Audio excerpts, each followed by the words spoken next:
हम शिया हैं। रमजान महीने के अंदर मैं भी बहुत से रोजे रखता हूँ, 4-5 के सिवा लगभग रोजे रखते होते हैं 24-25 मेरे। रमजान महीने के अलावा भी मैं रोजे रखता हूँ। मगर हम शिया जो हैं, सुन्नियों और शियों में तफावत यह है कि सुन्नी रमजान महीने के अंदर रोजा खोल के फिर नमाज पढ़ते हैं, हम शिया नमाज पढ़ के फिर रोजा खोलते हैं। ये फर्क याद रखना।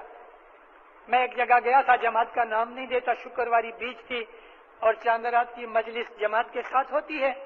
चांद रात का झूरा मिला, अभी तक न्याज नहीं पी गई।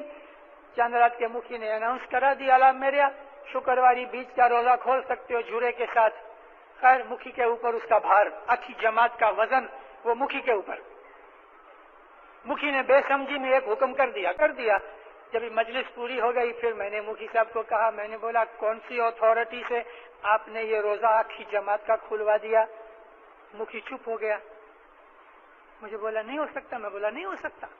मुखी कामड़िया की भी लिमिट्स है, एक इमाम की लिमिट नहीं। अरे पीर की भी लिमिट है, पीर की भी लिमिट है, इमाम की लिमिट नहीं, वो खुदावंद आलमीन है। मैंने कहा देखो मुखी साहब, रोजा तो नियाज से खुलता है, जुरे से नहीं। जुरा तो बाद में मिलता है। तुमने एक व्रत रखा, मेहनत की, तकलीफ उठाई, भूख तरस सहन की। ये दुख है ना, तकलीफ है ना, मौला की खातिर भूख तरस सहन करके, कईयों का सिर दुखता है वो भी सहन करके, अब तुमने नियाज पी के रोजा छोड़ा तो शाह पीर तुमको मीठा मुंह कराते हैं, शुक्रीत से मीठा मुंह कराते हैं, शकन देते हैं और उसके बाद अपनी तरफ से फिर झुरा देते हैं। ये बख्शीश है।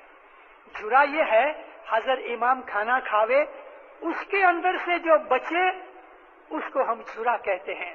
भले ये झुरा मुखी का मड़िया देते हैं, भले कोई उम्मीदवार मुखी का मड़िया को आके कहे आज आखी जमात की तरफ झुरा मैं देता हूँ, वो झुरा उस उम्मीदवार की तरफ से नहीं, झुरे का खर्च उम्मीदवार ने दिया और झुरा मुखी कामड़िया की तरफ से भी नहीं, वो तो उसका खर्च देते हैं।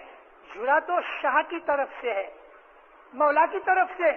मौला खाना खावे और उसमें से खाने के बाद मौला खा लेवे।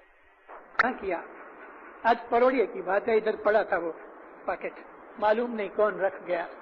बहुत दफा जुड़े लोग बारियों पे रख के चले जाते हैं, सुक्रीत उधर लेके ये पिलर के नजीक रख के खुद दुआ कराने जाते हैं। मैं बहुत दफा बोल चुका हूँ कि हमारी रूहानी शक्ति घटती जाती है, कारण कि हमको लानत पड़ती है।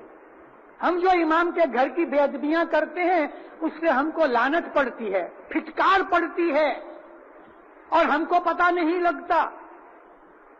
ये सुक्रीत, ये अमृत जिसके अंदर हजर इमाम के